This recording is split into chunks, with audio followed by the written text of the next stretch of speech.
Welcome everybody. My name is Bruce Hammond and I'd like to welcome you to Bush Heritage Australia's annual NAIDOC Week Yarning Circle webinar, Keeping the Fire Burning, Black, Loud and Proud. I'm joining you today from the lands of the Kaurna people, the traditional custodians of the lands of the Adelaide Plains, the place I'm connecting with you today.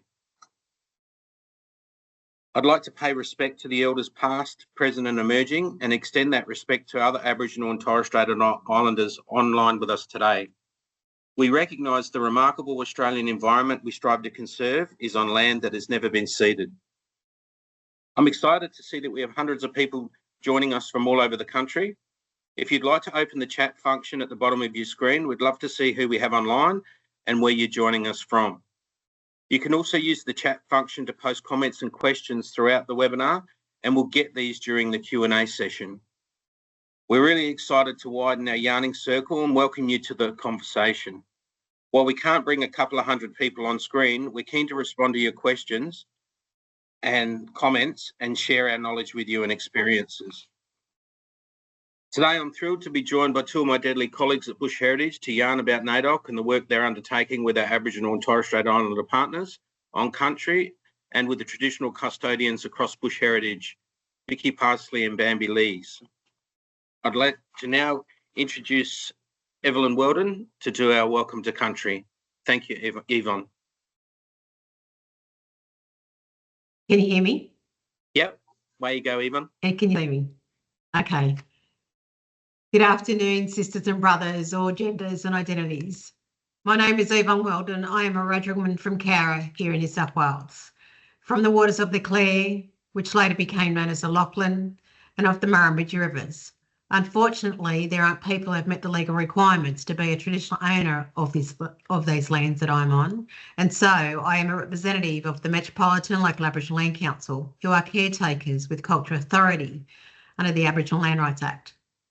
I'd like to pay my respects to all elders past and present, to all First Nations, to you and the many nations, ancestors' lands that you are on today. Some people have views about welcomes to country and whether they need to be done. There is so much across this continent that isn't known and isn't respected, and this further dispossesses our First Nations. I thank you for including the First Nations and all of us together.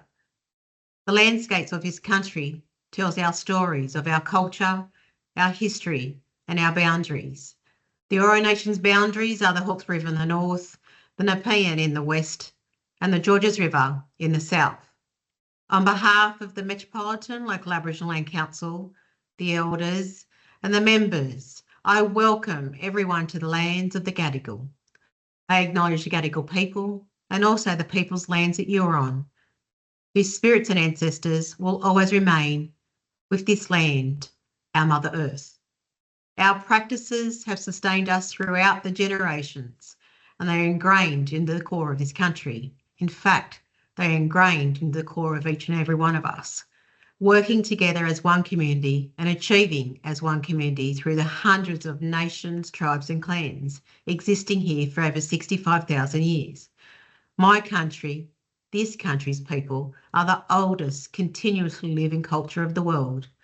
And as we're gathered online here today, let us all reflect upon the many stories and truths of this ancient earth, the ones from the First Nations and also from the nations that have joined us. Traditionally, our people shared our stories through engravings, dance, song, paintings and spoken words. Originally for our families and our clans, but now it's done in many different mediums. It's important to keep the stories alive. We need to see them, we need to hear them, we need to be them, because we are them. Creating our joined history. Truth-telling enriches our lives to be shared and to be connected, not out of guilt, but to listen, learn, and to come together, to commence a healing and creating a future for all. Don't live regretting what we should have done, but create the legacy of what must be done. As you connect, learn and share today, tomorrow and beyond. Don't lose sight of the important work that still needs to be done, bringing my people, your people and all our people together. We are joined here today during NAIDOC Week with a theme, keep the fires burning. Black, loud and proud, and I also reckon deadly too. Our connections are making change through our sharing, our care and our compassion. All of us can make a positive difference for our collective future. To make that future possible, let us all draw upon my people's spirits as we continue on our journey. May my people's spirits walk with you and guide you as we strive forward for us all. Again, on behalf of the Metropolitan Local Aboriginal Land Council, Ninyini, Nala, Wongan, Mari, Bajari, Gadi, Nurda, welcome to Gadigal land. No matter what people believe, no matter what they say, indeed, no matter what they voted, this always was and always will be First Nations land. Thank you and have a wonderful day. Wow, and thank you so much, Yvonne, for such a powerful welcome. And we too share those words and the strength of that powerful introduction, the way that you've been so inclusive. Thank you so much, and we respect your country and the opportunity to spend some time with you today, and you're welcome to stay on and be a strong part of this webinar today. It's so important that we connect and that we acknowledge people's country, and how we walk and talk is how we can be judged. And so thank you from the bottom of my heart. And I know Bush Heritage is really proud to have you on board today, so thank you. I'd like to take this time just to introduce my partners and colleagues at Bush Heritage in Australia, and let them have a short, brief introduction and acknowledge country they're on. So Vikki, I'll throw to you first. Thank you, Bruce. Just introducing myself, Vikki Parsley. I'm an Aboriginal Partnerships Manager in New South Wales. I'm calling in today from Murrumarang Yuin country. I identify as a Yuin Wiradjuri woman, and also have clan connections in Yuin country to Murrumarang Walbunja. Thanks, Bruce. Thank you so much, Vikki. Bambi? Thanks, Bruce. I'm Bambi Lees. I'm the Aboriginal Partnerships Manager for Victoria, and I'm a Torres Strait Island descent stolen gen girl, brought up in Victoria, and would just like to acknowledge that I'm on Jara country today, Central Bendigo, Central Vic. Thanks, Bruce. Thank you so much, Bambi. And as the introduction said, I'm Bruce Hammond. My connections to country are southern eastern South Australia in the Kingston region, Tunganacold through my grandfather and through my grandmother, Eastern Orinda around the Alice Springs, Fink regions. So have a great opportunity to be on Central Desert and coastal country from my connections. Today, we're really celebrating coming together around NAIDOC and what it's all about. The 2024 NAIDOC theme is keeping the fires burning, black, loud and proud. So today we want you to think about how you keep the fire burning, to be party to the conversation and really enjoy meeting with us, and how Bush Heritage Australia is connecting with communities nationally, and how we're supporting conservation, traditional custodial-led conservation on the reserves and off reserves of the land that we share. As said previously, Bush Heritage acknowledges this country and this land we stand on has never been ceded, and we strive every day to work better with traditional custodians and communities to get better conservation outcomes nationally. And it's about keeping that fire burning, keeping the conversation and keeping mob involved. In Bush Heritage Australia, we are walking the walk with our Aboriginal and Torres Strait Islander leadership and our Aboriginal workforce. And we've got a footprint nationally that's expanding, it seems, daily. We've got representation in Queensland, New South Wales, Victoria, South Australia, Northern Territory, and we've got partnership roles in Western Australia that we're looking to fill. And we've had quite a great response nationally about how we can keep this conversation going nationally and be representative on the ground.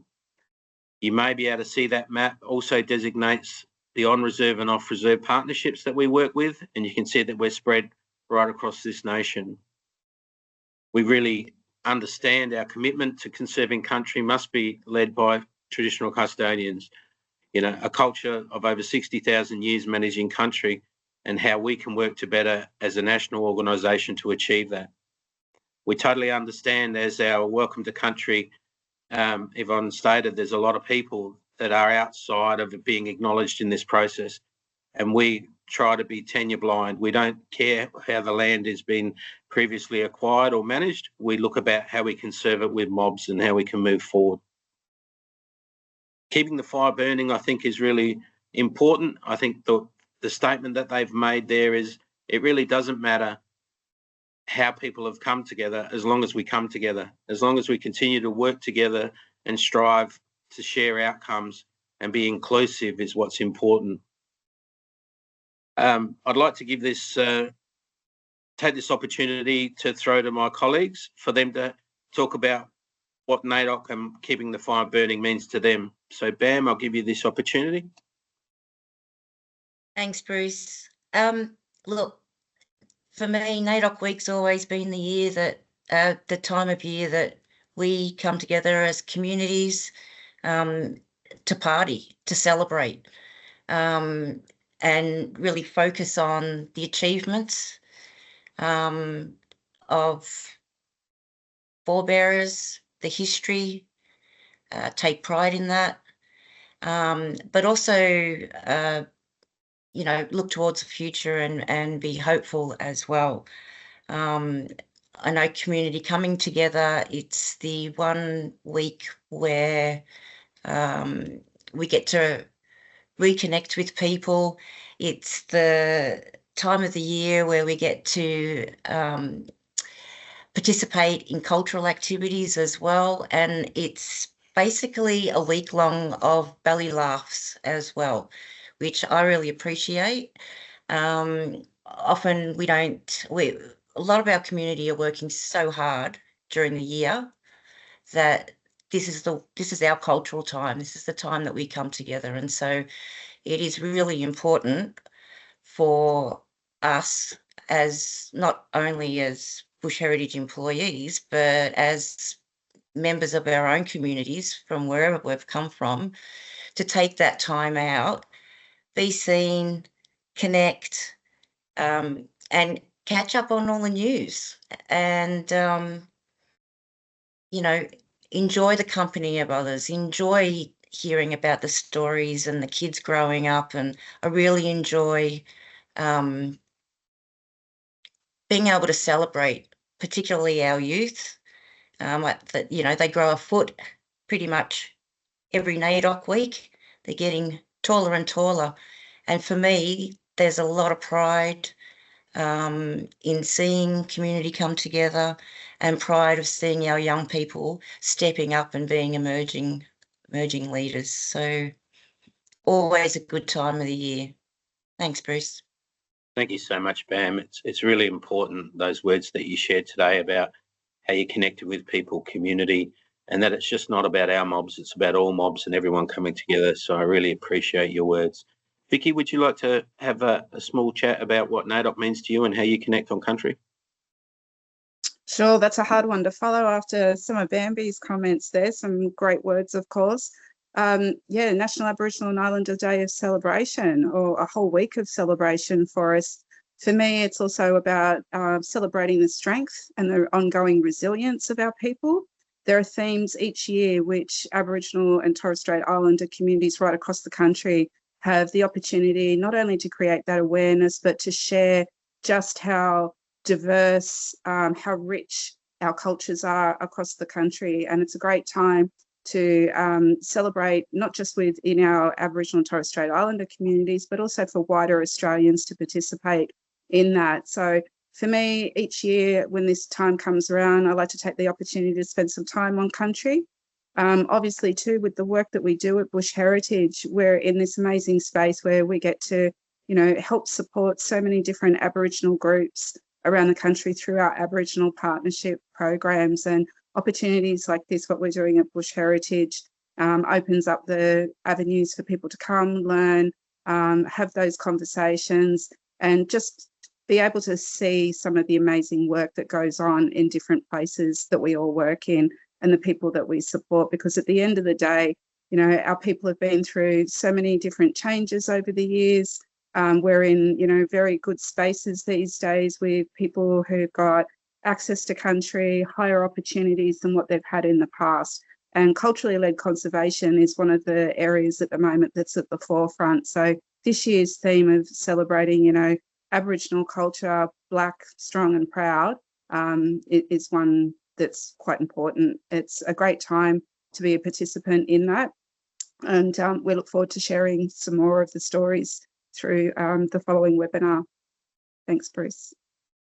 Thank you so much, Vikki. It's again just so important to have that national view and that conversation, and we're so lucky to have you work with you two and have you on country and keep that footprint on country, and also help guide, you know, Bush Heritage and our sister agencies, you know, get through some of the challenges that we're faced with today, all walking together, standing side by side. It's really important that we get this opportunity today to talk about some of the great work that Bush Heritage is doing with its very strong traditional custodial partners. And I'll give this opportunity, Vikki, if you'd like to talk about working with the Mwonga Indigenous Protected Area and some of the really important cultural burns that you've been working with them with. Sure. So just in light of this year's theme, let's keep the fire burning, it only seemed appropriate to be able to share a part of the journey and work that I've been involved in for over 2 years here now with Bush Heritage. So Mwonga is home to Nyampa people in northwestern New South Wales. There was an Indigenous protected area that Bush Heritage were a part of, helping establish and support the aspirations for Nyampa people who wanted to return to country, have a place where they could bring people in, have those conversations, do culture camps, share opportunities, and of course the important transition of knowledge from generation to generation, as has been practiced by our people for thousands and thousands of years. So through Bush Heritage, we have Right Way Fire programs. We also have an amazing national fire team that support a lot of traditional custodians around the country. So there's some photos here of some of the culture camp activities that we've been supporting. This has been a collaboration with other New South Wales fire authorities, so Rural Fire Service, the New South Wales National Parks and Wildlife Service have been participants. And it's about that importance too of knowledge sharing on how we can improve looking after and caring for country through Right Way Fire. So Right Way Fire reduces the fuel loads, reduces impacts of wildfire risks. We use it as an asset management tool, as well as, you know, talking with traditional custodians on the ground about some of the things that they would like to see protected within the landscape. So one of the common things that we've been doing here at Mwonga, and you can see, is this calitris, the native pine trees. They've become quite widespread across the reserve from previous pastoralisation activities. So we've actually been doing some reset burns and working closely with the Nyampa people, developing fire management plans, talking about what are the cultural values that they want to protect. There's rock art sites, they have feral management issues that they need to consider as well. And by introducing fire back into these landscapes, we're opening up country. We're trying to do a reset to return mulga to its natural state. We've also been heavily involved in working with the cultural heritage on the property. So here's some images where we've been actually looking at the physical objects that have been identified in the way of stone tools. So through a number of different opportunities going out and working alongside. That's Steve, one of the caretakers out there at Mwonga. They're still in an ongoing process of identifying more rock art sites. I believe that they've identified 6 already. So there's still in a process of trying to work out, and there's a cage in place there in that last image to protect from goats going up and rubbing on the rock art. So we've had these sort of conversations, and of course putting that into a fire management plan, because these rock art sites are often areas that are heavily impacted when wildfires go through, and often at the highest risk of being lost, particularly in New South Wales, with former land clearing practices and the removal of people from country. So these visits have been really important to supporting the community out there. There's amazing, you know, things like this that are still sitting in place out in the open landscape that we've come across. So that was a grinding bowl with the actual grinding stone still placed underneath it. It was like somebody just got up yesterday and walked away and left it. So it's been an exciting time for the Niampa people to start looking at these, and we put all of these values and this knowledge into the framework of fire management plan, so that can then inform the Niampa people. We have planning days where we've got out into the field, looked at particular sites. Our National Fire Officer, who's usually based in the north, has been instrumental in helping write the fire management plan, but also coming in and providing advice. We've had knowledge sharing opportunities, such as taking them. This was at the Indigenous Carbon Industry Network Forum in Darwin earlier this year. We got the money together and took 4 Niampa people up with us to attend the conference, and that's so that they had the opportunity to meet with other rangers and see how cultural practices have been undertaken in other parts of the country. Knowledge sharing is really important as part of, reinstigating those practices back into country, looking at different ways of doing things, successes, challenges. Another, important cultural value that they've identified, we've got mallee fowl mounds out there on site. Mallee fowls are a significant species that are under high threat from foxes and predation, other predators. So, being able to go out, monitor these sites, put them into a conservation management plan, but from, as Bruce stated before, a culturally led approach. This actually informs the outcomes for Mwonga, so it's been a really great opportunity. That's a rare type of a snake as well, type of a brown snake that we've encountered out there on site. So they've got some really good values that they'd like to preserve for future generations. Thank you so much, Vikki, for giving us really good understanding of the powerful work that you're doing managing country with mob, and the importance of how the techniques of managing country, given the impact of climate change and given the impact of soil degradation and land use, and how important the practices are. We can really see some positive outcomes in that region, and how excited we are to support mob get on country and be part of that solution, as we always have been. I'd like to take this opportunity to talk about some exciting work I get the opportunity to work in South Australia. Bush Heritage has recently acquired a property, Evelyn Downs and Copper Hills. It's about an hour and a half north of Coober Pedy. It equates to about the size of the ACT, the Australian Capital Territory. And we're working extremely closely with the traditional custodians who are connected to this really important piece of country, the Antakarrini Māori Yankunytjatjara and the Yankunytjatjara people. They're strongly aligned to the Tjukurpa, the stories that run through this country, and how this piece of country connects communities, connects landscapes, and connects peoples. The story and connection to managed country runs all the way down from the Bon Bon Station, the other side of Coober Pedy, which is another Bush Heritage Reserve, all the way up through Coober Pedy, turns right, and the story goes to managed country to Oodnadatta, and it turns left to the Ornangal Pitjantjatjara Yankunytjatjara lands. We have really strong relationships nationally about how we work with traditional custodians, and much of that's around cultural site protection that is led by traditional custodians with them, and we stand by side by side, walking country to make sure that we can manage these important places. We've really do a deep dive about how we can share our knowledge, how we can provide employment opportunities. As a land manager, we provide opportunities for access to country and to provide land management and program support. And as Vikki's already said, we do right way fire across the nation. We're looking at managing country, and we have ranger support that we're working with. On-country trips are really important, getting people back on country, getting their footprint back on places sometimes they may not have been, and to re-establish their connection to country through their youth and their language programs.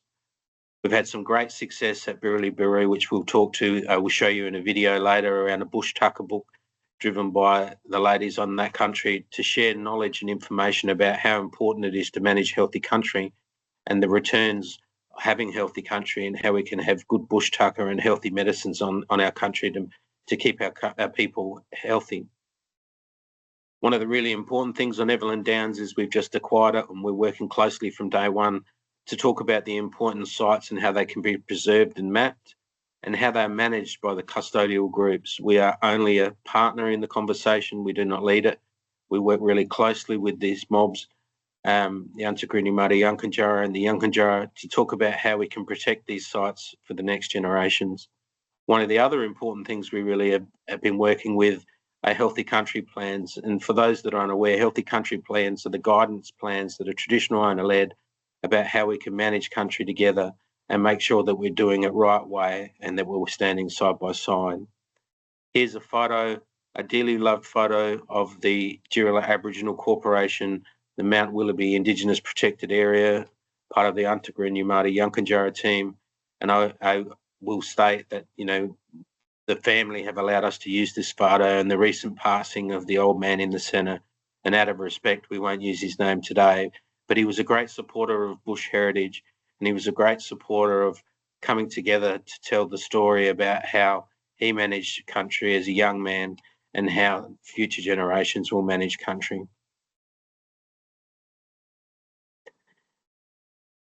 We took the opportunity to meet with the next generation of leaders, and then we have William Lennon. He's a great friend and colleague of mine, and we've done a lot of work together historically in the past, and we've taken the opportunity there to meet with some of our staff, Graham Finlayson, the Healthy Landscape Manager, who's also a previous ecologist, and to talk about how we come together, how we understand how country moves and talks to us, and how we can preserve it as a team. It was a great opportunity to sit on country with the Lennon family and to talk about aspirations and how we can do better.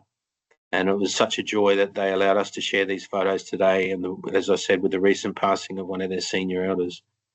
They are very highly respected in the region and understand that this important story needs to be told, and coming together with bush heritage and genuine partnerships built on equity is what it's all about. We will have an ongoing conversation around Evelyn Downs and Copper Hills, and I invite everyone to keep an eye on the website in the future, and we'll be talking about some of the great work that we're planning on doing with the traditional custodians. I'd really like this opportunity to hand over to Bambi to talk about the recent work taking place on ground as part of the Warraka Gold Canoe Partnership. Away you go, Bam. Thanks, Bruce. It's certainly some fantastic work being done around the country. Never ceases to amaze me. And some beautiful photos there too. So this is just a map of where we're located down in Vic, the Riverina Goldfields priority landscape. And all of that country sits on Jara countries. Warraka Gold Canoe is a strategic planning project. Warraka meaning to yarn, to talk, Gold Canoe to build together, make together, and be more connected to country. It's a way of Dalkunytjatjara, healing country and people, sharing, learning, working, growing together in the right way to implement the Dalkunytjatjara Healing Country Plan across the reserves on Jandak. We are making a point of including a lot of language within our strategic plan. This is a shared strategic plan. The journey has been, was started long before I arrived at Bush Heritage, well over 10 years. Relationships do take a long time to form, to build the trust and build the relationships. And it's also for Jara Corporation, it's taken them many, many years, probably 15, 20 years, to be able to be heard and re-establish themselves as leaders back on their country. So building that capacity within their own mob, as well as the Karakara Wedderburn Reserve team. We've got a full team now, and that's only been recently. And so now we're able to really get stuck into this right way planning process. We're pretty much at the end of it now, but it's taken a lot of work and a lot of talking, a lot of yarning, classic yarn circle there. And it's really important that people are comfortable to be able to talk, that they're relaxed and that they're amongst and feel connected to their ancestors, because they, you know, as we know, country speaks through people, people speak for country. So it's really important to have people in a situation where they're able to do that comfortably, and also with the support of other family members and other members of their mob. Excuse me. This is a lovely view of just looking across Jarrah country, being quiet, being still, and being observant. So we don't have to talk all the time. There needs to be time to reflect. And in looking across those hills, it reminds us that we are here in a custodial role.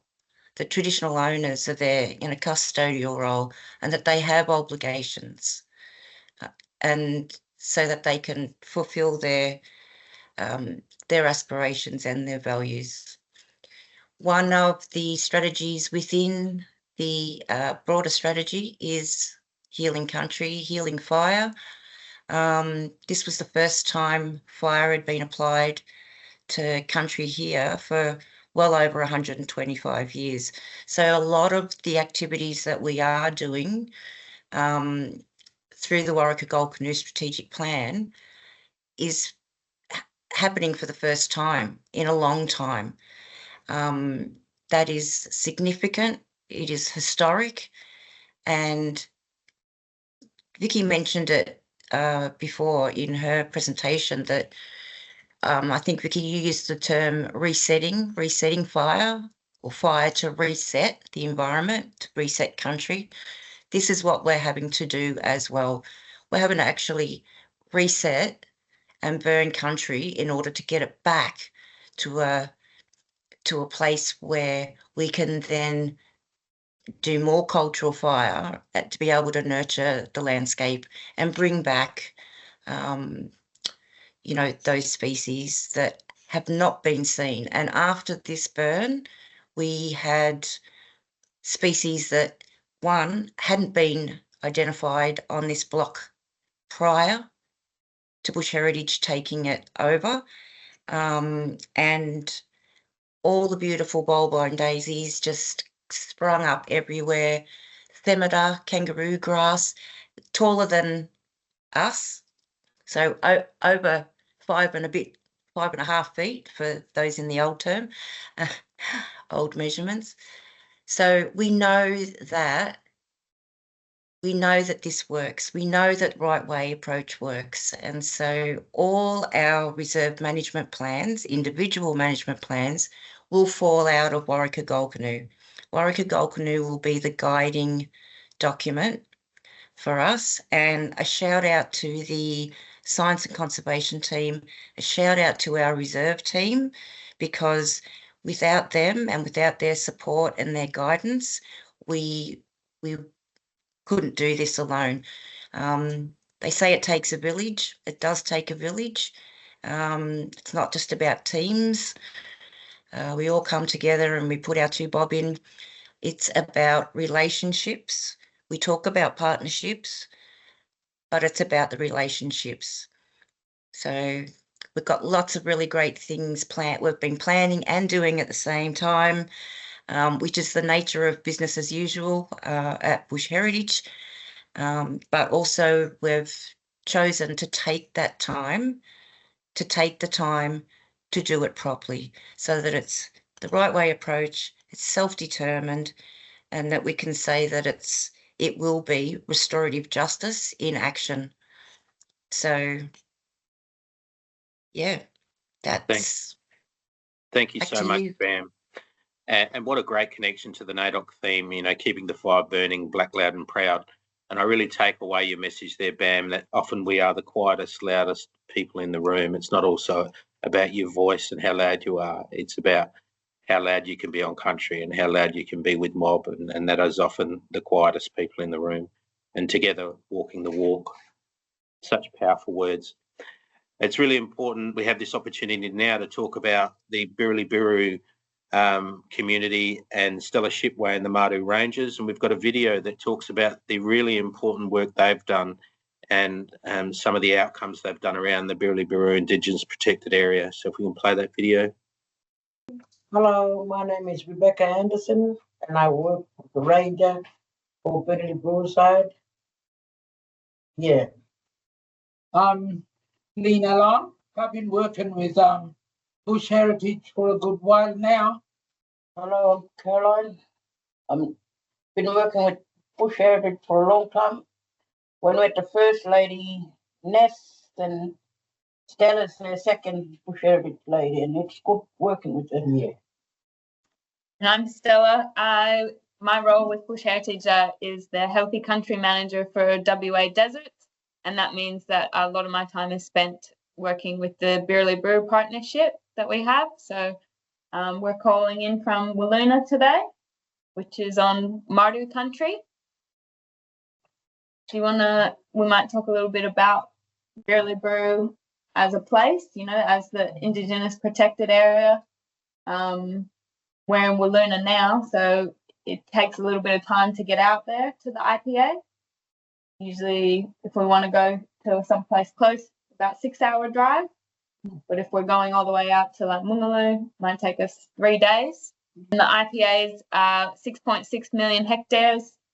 So a lot of people like to say that it's about the size of Tasmania, in the middle of the WA deserts. The IPA has got Little Sandy Desert and Gibson Desert on it. Yeah. Yep. And what kind of stuff do we find out there?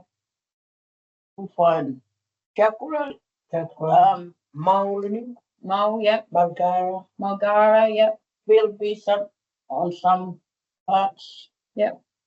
And we're trying to look after them as can, to protect them. Yeah, so Caroline said Jakra, and if anyone doesn't know what Jakra is, it's a Great Desert Skink. Yeah, sorry. Yeah. And Bilby and Marsupial Mole and Mulgara were all ones that these ladies mentioned. What kind of landscapes do we get out on Birriliburu? Is there we got lots of sand dunes? We got lots of sand dunes. You go from one kind of country, it's a plain, rocky sort of a country, then you go into sand hills country. Country changes a lot. Yeah. So we got all that and we protect all that Mandangalku, which we call bilbies, and against cats and fox and dingoes that goes to killing them. And we don't want that. So we got poisonous machines too that we take out there to get rid of them. So we've been using Felixers out on country for the past year to in areas where we've got lots of bilby or Great Desert Skink to try and target cats and foxes to get rid of them. So we've been trialing that for the last year and a bit. Yeah, it's been really good going out with Stella. Trying to get rid of all these animals that killing all our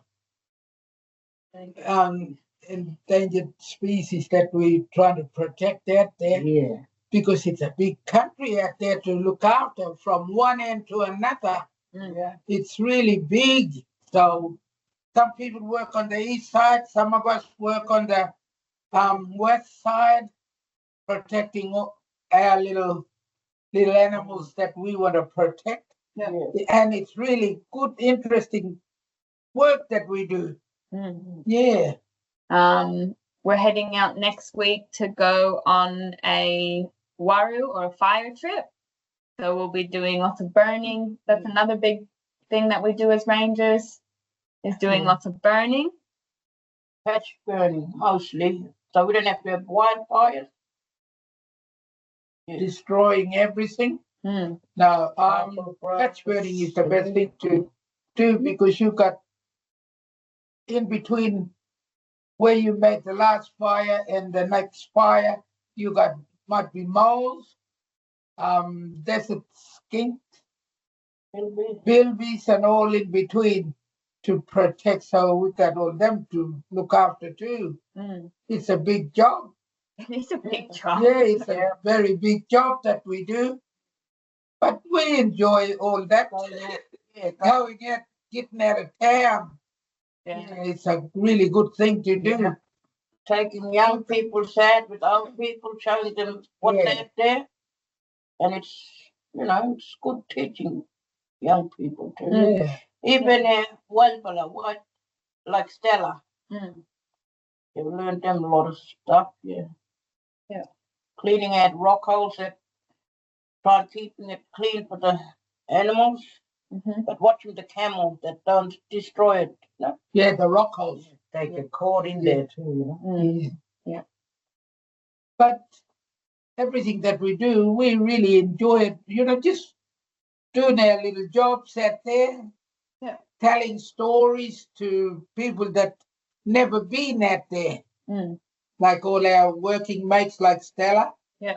We work in with them and we tell them the story. Like myself, I've been born out on the Canning Stock Route, well number 7. And the school kids went out there, put a little bit of stones to point where I was born. And so we had the school kids and all involved in this program. Yeah, so we show them a lot of things, talk about different places, take them out on like hunting and what they can eat and what they can't eat. So we look after our children too, and we teach them our working mates too, like Stella. Yeah. And not only that, we take what they take on the camera out in the bush, we take it to the school. Sometimes we get up and explain to them and let the kids guess what it was and all that. They all enjoyed looking at the little desert skink. Yeah, we use a lot of remote sensor cameras when we're doing the work. So sometimes we put them on Jacarra, Great Desert Skink burrows. And because Birriliburu is so far away, taking 6 hours minimum to get out there, it's really hard to take a lot of school kids out there. So we try and go back to the school as much as possible here in Wiluna and show photos. And they really like seeing all the photos of the animals on the cameras. When you talked about, teaching the kids is really important, and what was the main reason why we decided to make a bush tucker book? So they can see. Open them out. So that we got pictures. We got pictures in our book to show what we can eat, what they can't eat. Bush tomatoes. The bush tomatoes, if you can see. Wow. That's in our book. That's bush tomatoes with click. And you can grind it. You can grind it and all. You can make it singing. Yeah. Like a damper. They used to make it on the grinding stone. It shows you what we can find and eat and safe to eat. Yeah. Yeah. That tells you. Not poison. Yeah. You can eat what we eat. Yeah, so it's got lots of different plants in there that are found on Birriliburu country. It tells you if you can eat them or not, and safe. Yeah, if it's safe to eat or not, how to eat them. But then it's got also lots of other things that are not food in there. We've got some medicine in here. There's things like walanu, like the boomerang. Yeah. Lots of different plants in there as well. So it's more than just bush tucker that's in the book. And a lot of the ladies that worked on this, they wanted to record all of this knowledge for the kids and for future people. Yeah. they can, if they'd like to purchase a book, we don't have an online store or anything. At the moment, we're just doing book sales through the Birriliburu Facebook page. So if people have Facebook, they can look up Birriliburu Indigenous Protected Area, and they can message us on that Facebook page, and we can organise a direct deposit and then postage of the book for them. If people don't have Facebook, then we can share my email address and people can get in contact with me by email, and we can organise books as well. So there's so many more benefits to the Ranger program than just the land management and the conservation that we're doing. You know, it's really healing for people to go out and be on country, you know, to get away from things that might be happening in town. The bush. For us, we've been at this game for so long. We enjoy working with Stella, telling her a lot of stories too. Yeah. Camping out in the bush in our swags. Yeah. Sometimes we get nervous for camels. But but it's interesting. Yeah, we've had lots of good times out on country together. It's been really special being able to work out on country with these ladies and learn so much from them. I feel really privileged to have this job. And it's really good when you go out, you've got a good feeling in your body, and you know, with the wind blowing, and it's really good. Wow, what a fantastic video. I mean, we've talked a lot about the importance of working closely with Aboriginal and Torres Strait Islander people as part of our partnership program. And it's so great to hear directly from some of the traditional custodians we work with directly. I'd like to personally thank our Healthy Country Manager from WA Desert, Stella Shipway, who's heading out on country all the time working with the Birriliburu Rangers. And I'd like to extend that thanks to the traditional custodians, Lena and Caroline Long and Rebecca Anderson, for really demonstrating how Bush Heritage is walking the walk with mob. We now have a really great opportunity to interact with the people that are online, and we can have a question and Q&A session. So if we'd like to go to some of those questions now. I would like to say we have experienced some technical difficulties with technology today, so hopefully we can get those questions in the Q&A. I'll just open it up and we'll have a look at the chat. So we've got some questions there.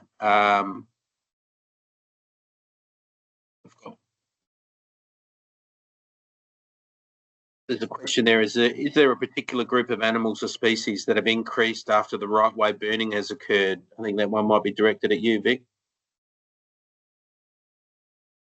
Look, there's an example of, we know for a fact there's a lot of scientific evidence and research that supports right way fire actually increases biodiversity. Just as a little bit of a comparison, we work quite closely with the Wunnable Gumbra people up in the Kimberleys. They're one of the few groups across Australia that actually have 0 species extinction rate on their traditional lands.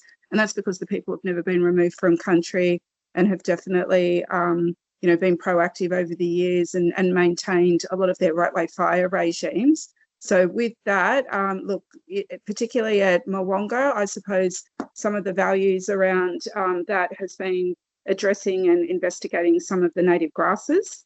So there's particular values in those as part of regeneration, values with the type of the seed resources that were traditionally used and collected, like you saw the grinding bowl that was evident in that PowerPoint slide. So that site and that landscape in previous years, for some time had a number of resources harvested.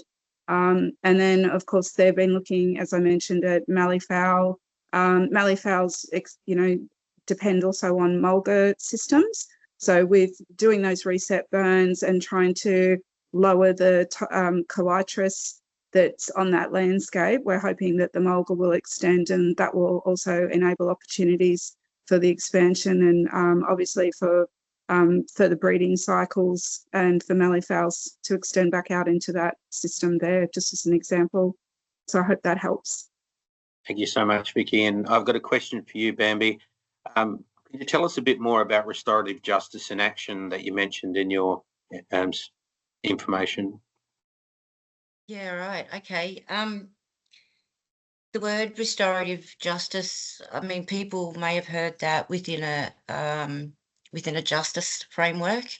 I like to use it more and more so within a land and water framework, in that really this is a human right for traditional custodians to be able to exercise their rights and interests.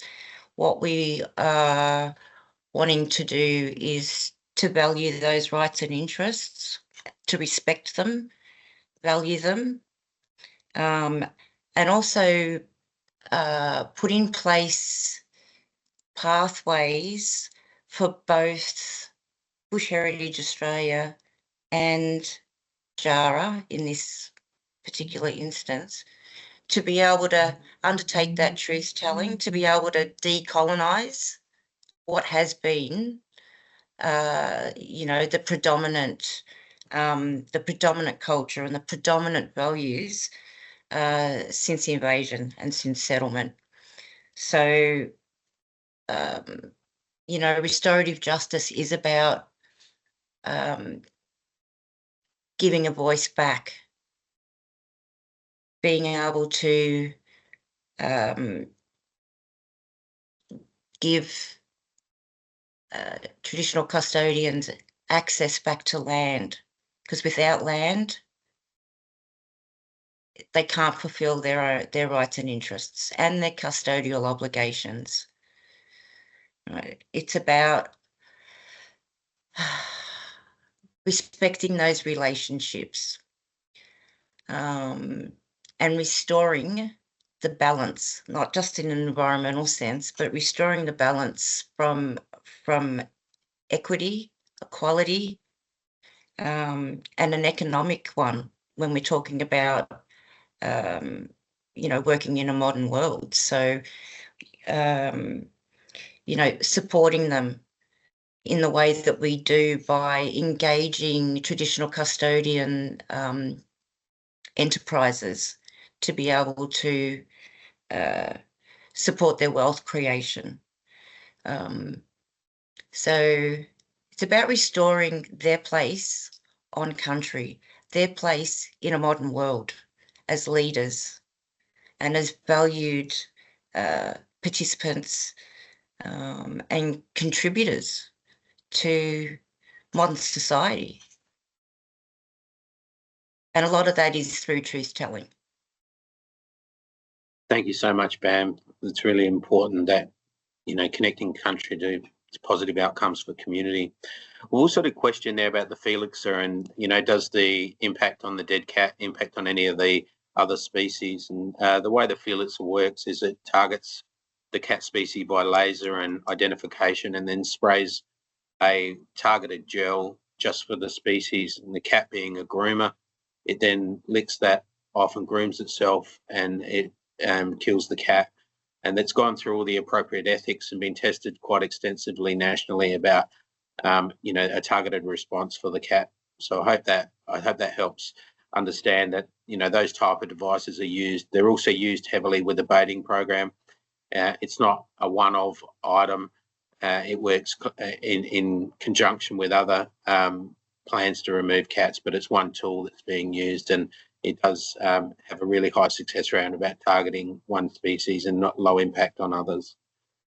I encourage anyone else to put any questions in the last. We've got just about 4 minutes left in the webinar. If we don't get any questions, we're happy to roll it up, or if we get a few more questions, we can continue to questions. Or just looking there. Thanks for the great questions. This question is chat.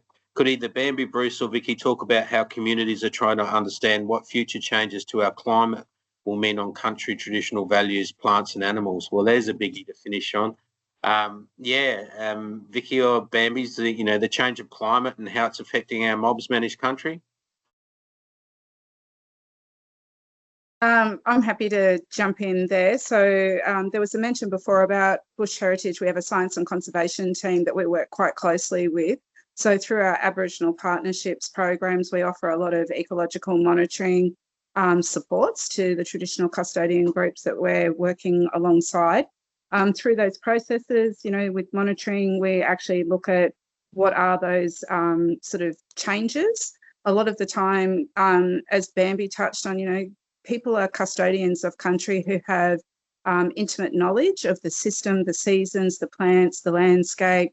Through, you know, thousands of years, that's come down through oral histories, and knowledge has been passed on to other family groups. Families to this day are actually identifying changes through observations, through former oral histories with families where there may have been uncles, grandparents before who shared stories of collecting on country, and there may potentially be absences of certain resources.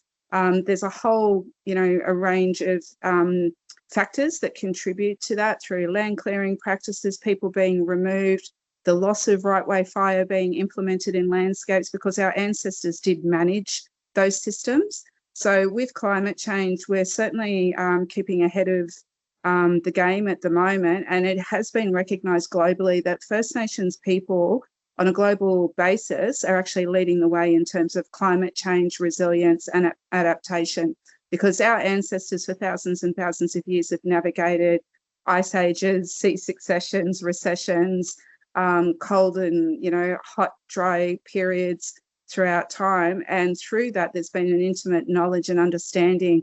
And I know even on my own country where I grew up, my grandfather and grandmother as a child imparted that knowledge on, you know, with our midden sites and the importance of managing resources. So if one resource isn't available and I go to a midden site and I can see the shellfish layers, I know that, you know, there may be a common type of a shellfish, whether it was oyster, biddinga in my language here. We would then move to another resource, maybe go and collect bimbala as a shellfish, which is people would know as cockles. That ensures resource management. It's also a reflection of what's actually going on in the environment at different times. And I can definitely speak from, you know, country down here, Yuin country on the south coast of New South Wales, where we have noted that with, you know, higher rainfall recently, it has had impacts on some of our shellfish species and the collection, the availability of that, because it gets inundated with fresh water. There's silting that's associated with that. And then likewise, around the country, I'm hearing that on a national scale, people talking about the changes to seasons are out of whack. Migrations of animals aren't happening at the time when people expect. Like up in the top end, there's been conversations recently that magpie geese didn't turn up in East Arnhem Land in the last 12 months and stayed in Darwin. So through those observations and climate change, we certainly have, you know, some knowledge there to definitely contribute towards climate change and trying to manage country better. Thank you, Vikki, for that really detailed answer. And thank you to Matthew Taylor, who's provided extra detail around the Felixer and the ethics works that's done, you know, explaining fully about how the Felixer works and targeted species. So if you want to have a look in the chat, there's a detailed explanation there about how the Felixer works. So thank you, Matt. Well, that's about all we have time for today, and I just want to thank everyone for coming online to join us. If you'd like to support the work Bush Heritage undertakes with Aboriginal and Torres Strait Islander partners and our traditional custodians, please get in touch. We're out there, we're on the web, we're easily contactable. You can find heaps of information on our website and see the link in the chat, and we're always up for a yarn, so you can reach out to myself, Vikki, Bambi, and many of other staff in our Aboriginal workforce, and we're always happy to share the work we're doing, the work we want to do, and the way we're continuing to stand with communities. To finish today's webinar, I'd like to throw to Vikki and Bam, and I'd like to ask you, Vikki and Bambi, what you're looking forward to this NAIDOC week, and then we'll leave you with our friends at Birrilly Birru about what they're looking forward to this week. Happy NAIDOC week. Vikki or Bam? Yep, okay. What am I looking forward to? I probably mentioned it before, but I am off to the NAIDOC Children's Day because I can just stand there and watch the kids laughing, playing, all the cousins, all the kids getting together. It's school holidays down here in Victoria. We've got hip hop dances. We've got, what else have we got? Boomerang painting, face painting, rock climbing. There's bound to be some great entertainment, lots of food, all the tucker that you can eat. And it'll just be great to get into the vibe. It won't matter whether it's pouring with rain or sun shining. It's the best day out that we have every year. Just love it. What am I looking Vikki? forward to this week? Looking forward to, like Bambi, getting out in the community, spending some time, quality time with family, participating as a on country down in my area as well. Just really important to have that family time and to reconnect and remember who we are and why we are here, and that we are ongoing. We've never been removed. We're still standing strong and proud on country. Thank you so much, Vikki. And I have the great luxury to actually be on Evelyn Downs and Copper Hills during the week of NAIDOC, and to spend time with the Antakarundu Māori Yankunytjatjara people, and to sit in the dust and talk about how we're going to manage country. So it's Bush Heritage making it real in such an important week. I'd like to wrap it up now and share the kind words from Burley Buru Mob about what they're looking forward to this week. Thank you all. NAIDOC Week is really good when we all get together and we're cooking dampers and tails and getting all the kids involved in showing them what we can show to them, because they look forward to NAIDOC Week. We all enjoy, and this NAIDOC Week we got older men's going to play against the young boys in the footy AFL. In the football oval. Yeah, it'll be fun. It'll be fun watching the older men. Little boys will be running past them with a football, making them run around.